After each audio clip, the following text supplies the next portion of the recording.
আমরা এর আগে লেকচারে দেখলাম হচ্ছে যে সিপি হচ্ছে সিভি থেকে বড়, তাই না? যে সিপি যখন হয়, যখন আমরা কনস্ট্যান্ট প্রেসারে কোনো গ্যাসের টেম্পারেচার বাড়াতে চাই, আমরা এর আগের লেকচারে দেখলাম হচ্ছে সিপি হচ্ছে সিভি থেকে বড়, তাই না? যে আমরা যদি কোনো একটা গ্যাসের টেম্পারেচার কনস্ট্যান্ট প্রেসারে বাড়াতে চাই তখন কিছু ওয়ার্ক হয়, সেই ওয়ার্কের পিছনে কিছু হিট লাগে, এই জন্য সিপি সিভি থেকে বড়। যখন সিভিতে আমরা কাজ করি, মানে হচ্ছে কনস্ট্যান্ট ভলিউমে কাজ করি, স্থির আয়তনে কাজ করি, তখন কোনো কাজ হয় না, মানে ওয়ার্ক ডান 0 হয়, তাই না? তো আমরা এখন প্রুফ করবো হচ্ছে CB minus CV equal to হচ্ছে আর হচ্ছে মোলার গ্যাস কনস্ট্যান্ট। তো তার জন্য আমরা প্রথমে যেটা করব, আমরা কিন্তু এই ফর্মুলা জানি যে ডি কিউ ইকুয়াল টু হচ্ছে ডিইউ প্লাস হচ্ছে ডিডাব্লিউ, তাই না? যে আমরা কোনো সিস্টেমে যতটুকু হিট দিব তার কিছু অংশ কী হবে, স্টোর হবে, ইন্টারনাল এনার্জি হিসেবে জমা থাকবে, অভ্যন্তরীণ শক্তি, আর কিছু অংশ কাজে পরিণত হবে। তো আমরা এর পরে লিখতে পারি হচ্ছে ডি কিউ ইকুয়াল টু হচ্ছে ডিইউ প্লাস হচ্ছে পি ডিভি, কারণ হচ্ছে ওয়ার্ক ডান মানে কৃতকাজ হচ্ছে আমাদের পি ইন্টু ডেল ভি, মানে হচ্ছে আয়তনের পরিবর্তন। এখানে আমরা ক্ষুদ্র জিনিস নিয়ে কাজ করছি, এই জন্য হচ্ছে ডিভি ডিইউ ডিকিউ। এখন আমরা যেটা করব সেটা হচ্ছে, আমরা কিন্তু একটু আগে সিপি আর সিবি এর ডেফিনেশন শিখেছি, তাই না? ডেফিনেশন বা সংজ্ঞা, সিপি বা সি মানে হচ্ছে মোলার আপেক্ষিক তাপ বা হচ্ছে মোলার স্পেসিফিক হিট। কোনো গ্যাসের টেম্পারেচার 1 মোলের টেম্পারেচার 1 কেলভিন ইনক্রিজ করতে যে পরিমাণ হিট লাগে সেটাকে বলি হচ্ছে আমরা মোলার আপেক্ষিক তাপ, মোলার স্পেসিফিক হিট। কনস্ট্যান্ট প্রেসারে করলে সিপি আর কনস্ট্যান্ট ভলিউমে করলে হচ্ছে সিভি।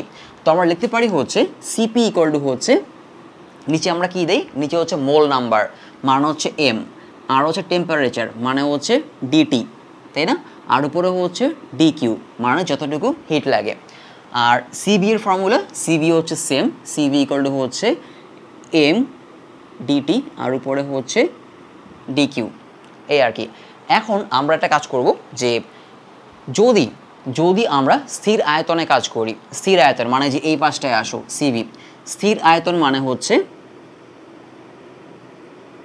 স্থির আয়তন বা হচ্ছে কনস্ট্যান্ট ভলিউম, তার মানে হচ্ছে ডেল ভি জিরো মানে হচ্ছে ডিভি জিরো।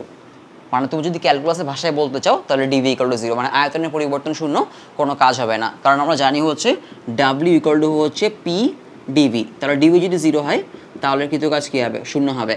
আর যদি কৃতকাজ শূন্য হয় তাহলে ডি কিউ ইকুয়াল টু হচ্ছে ডিইউ প্লাস পি ডিভি, মানে কৃতকাজ শূন্য, তাই না? সেটা শূন্য হয়ে যাবে, অতএব লিখতে পারি হচ্ছে আমরা ডি কিউ ইকুয়াল টু হচ্ছে ডিইউ। এটা হচ্ছে আমরা পড়েছিলাম হচ্ছে স্থির আয়তন মানে হচ্ছে আইসোক্রোনাস প্রসেসে বা আইসোক্রোনিক প্রসেসে, যেখানে হচ্ছে আয়তন স্থির থাকে, তাই না? তো আয়তন স্থির থাকলে বলতে পারি হচ্ছে আমরা ডি কিউ ইকুয়াল টু হচ্ছে ডিইউ, যতটুকু তাপ দিব তার সম্পূর্ণটুকু স্টোর হয়ে যাবে, মানে হচ্ছে ইন্টারনাল এনার্জি হিসেবে জমা থাকবে, তাই না? এখন আমরা এখান থেকে লিখতে পারি, খেয়াল করে দেখো, এখান থেকে লিখতে পারি যে এম ডিডিকে আমরা এই পাশে নিয়ে আসি, তাহলে এখান থেকে লিখতে পারি ডি কিউ ইকুয়াল টু হচ্ছে এম সিভি এম ডিটি, তাই না? এটা লিখতে পারি যে সিভি ইকুয়াল লিখলাম হচ্ছে ডি কিউ বাই হচ্ছে এম ডিটি, মোলার আপেক্ষিক তাপের সূত্র। নিচে হচ্ছে মোল নাম্বার আর হচ্ছে তাপমাত্রা, উপরে যতটুকু তাপ লাগে আর কি। 1 মোল গ্যাসের তাপমাত্রা 1 ডিগ্রি ইনক্রিজ করতে যতটুকু তাপ লাগে সেটা হচ্ছে আমাদের মোলার আপেক্ষিক তাপ। স্থির আয়তনে করলে সেটা হচ্ছে সিভি, এটা লিখতে পারি আমরা এখান থেকে এইটা। এখন স্থির আয়তনে কি হয়, স্থির আয়তনে D Q equal to D U, তাই না? স্থির আয়তনে ডি কিউ ইকুয়াল টু হচ্ছে ডিইউ, তাহলে ডি কিউর জায়গায় আমরা ডিইউ বসাই যেতে পারি, তাহলে হবে হচ্ছে আলটিমেটলি ডিইউ ইকুয়াল টু হচ্ছে সিভি ডিটি 1 মোলের জন্য, 1 মোলের জন্য, এই জন্য এম এর জায়গায় 1 বসালাম, এই জন্য D U equal to CV DT, এটা পেলাম আমরা। এরপরে আসি হচ্ছে আমরা এখানটায়, এখানে লিখতে পারি হচ্ছে আমি কনস্ট্যান্ট প্রেসারে, যেহেতু সিপি নিয়ে কাজ করছি, সো কনস্ট্যান্ট প্রেসার মানে হচ্ছে কনস্ট্যান্ট প্রেসার। তো সেটা লিখতে পারি আমরা এখান থেকে লিখতে পারি হচ্ছে যে এম ডিটিকে পাশে পাঠিয়ে দেয়, তাহলে ডি কিউ ইকুয়াল টু হবে হচ্ছে সিপি এম ডিটি।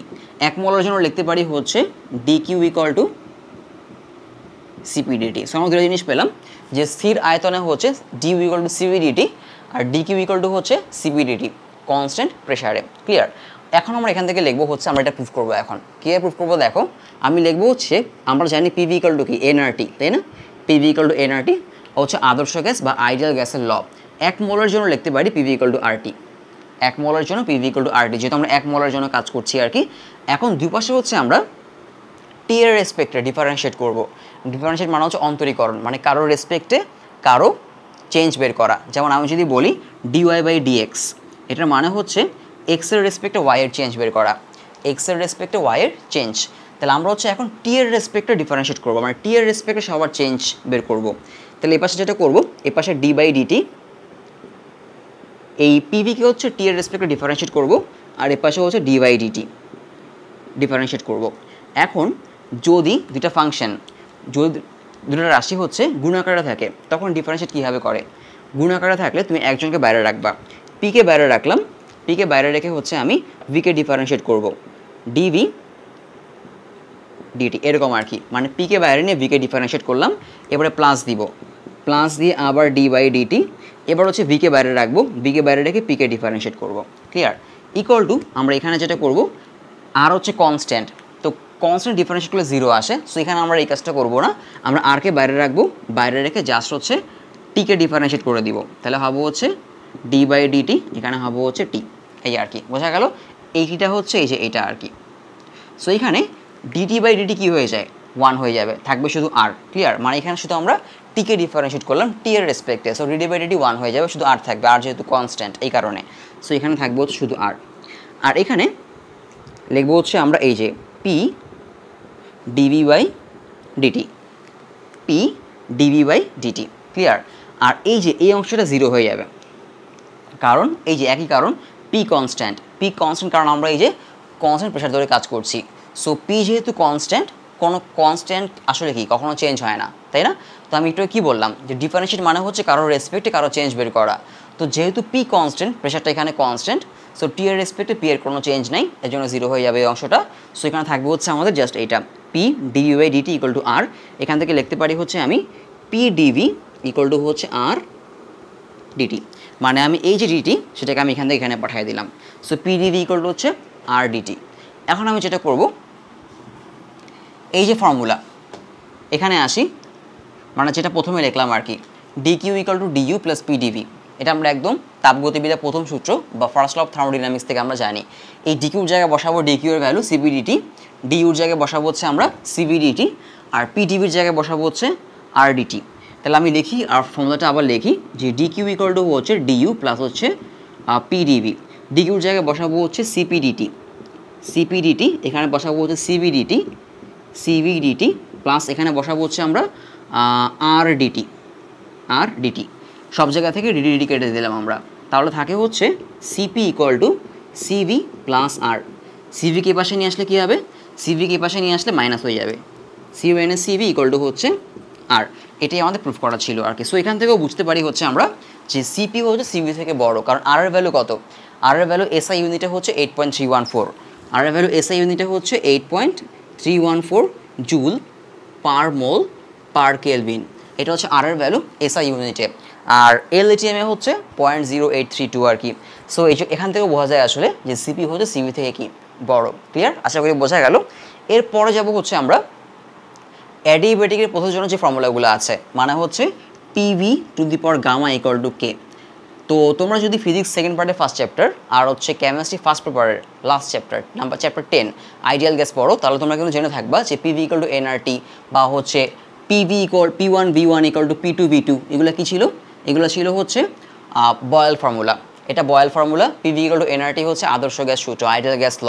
তো এই সূত্রগুলো ছিল আমাদের সমষ্ণের প্রক্রিয়ার জন্য আর কি, মানে হচ্ছে আইসোথার্মাল প্রসেসের জন্য আর কি। তো আমরা এখন এই ফর্মুলাগুলোই দেখবো হচ্ছে এখন অ্যাডিবেটিক প্রসেসে কীরকম হয়, মানে রুদ্ধদ্রয় প্রক্রিয়া কীরকম হয়। যে তখন হয়ে যাবে, আগে ছিল PV = K, এখন হয়ে যাবে হচ্ছে PV⁴ K। সো আমরা এখন এটার প্রুফটা দেখবো। এছাড়াও আমরা অ্যাডিবেটিকের জন্য অন্যান্য যে ফর্মুলাগুলো সেগুলোও দেখবো আর কি।